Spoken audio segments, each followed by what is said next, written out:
This segment is sponsored by Polston Tax Resolution and Accounting.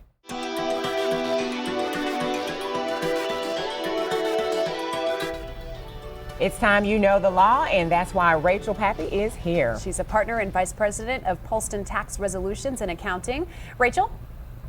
Good morning. It's Rachel, your favorite tax attorney from Polston Tax. First, before I get to what I want to talk about today, I want to remind everyone who filed an extension that the deadline to file your personal tax return is quickly approaching and must be postmarked and on its way to the IRS next month by October 15th. The IRS will not grant any additional extensions to file your 2018 personal tax return any later, so make sure you get it filed in time to avoid additional penalties and interest. Now today I wanted to talk about a question I get asked nearly every year when people get their tax return prepared and they find out that they owe money to the IRS. 2 weeks ago, a retired couple I know recently had their 2018 tax return prepared and found out they need to pay over $7,000 in additional income taxes. So they reached out to me to help them understand why they owe money when they had already paid taxes from their paychecks. So I sat down with them, calculated their income sources against their tax brackets, and explained why they owe. And they gave me permission to share their story with you today because their confusion is something we see all the time, and I wanted to help clear up the confusion about how the income tax brackets work. To explain this, I'm going to use that same retired couple as my example. So that husband was receiving a pension and the wife was receiving income from Social Security. In addition, they had also started working at 2 other jobs. Their total household income for 2018 from all 4 sources was $142,000.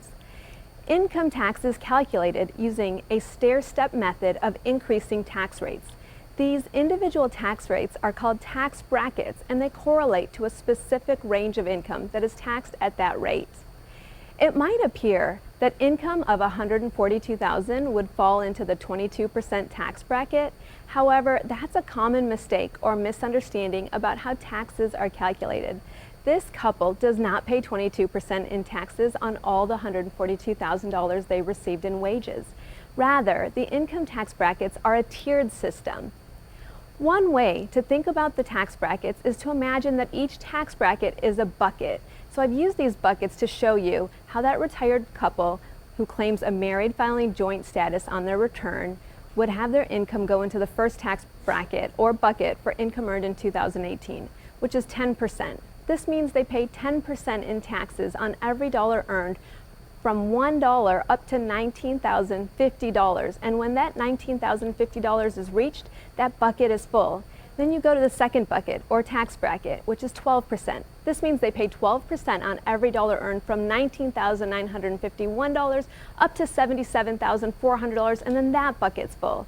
This retired couple had total wages of $142,000, so their income would also fall into a third bucket at a tax rate of 22% for each dollar earned from $77,400 up to their grand total of $142,000. These tax brackets, or buckets as I've described them here, continue to increase in percentage as the income goes up.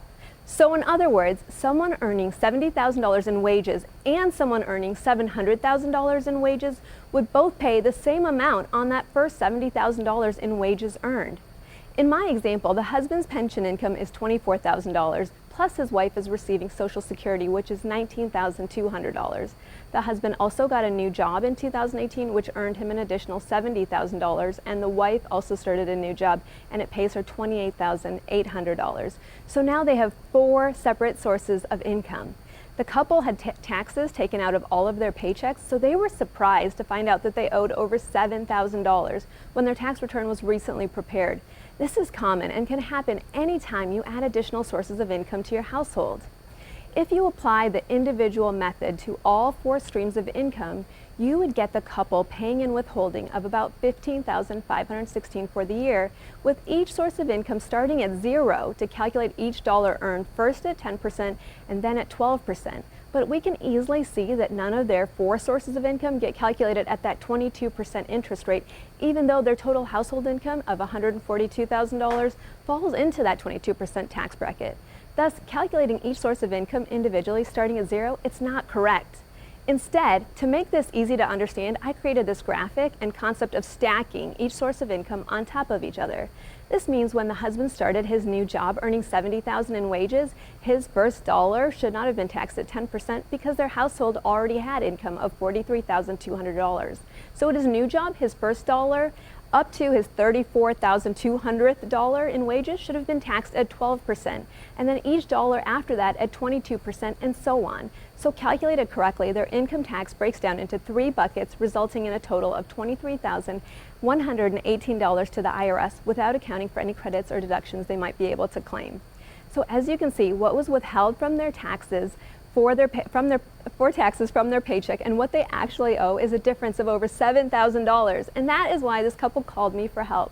Just like this couple, people who owe taxes often do so unintentionally. We help clients like these reach an agreement with the IRS and state on the taxes they owe. So if you need help figuring out your taxes or need help reaching an agreement on the taxes you owe, even if it's for several years or if you haven't filed your tax returns at all, just give us a call at Polston Tax. We do this every day. Back to you. Thanks so much, Rachel. Polston Tax Resolution and Accounting has 4 locations: Oklahoma City, Norman, Tulsa, and Wichita. You can call them at 405-801-2146. They also assist clients nationwide. You can find Polston Tax Resolution and Accounting on social media. Just look for Polston Tax. Their website is polstontax.com. So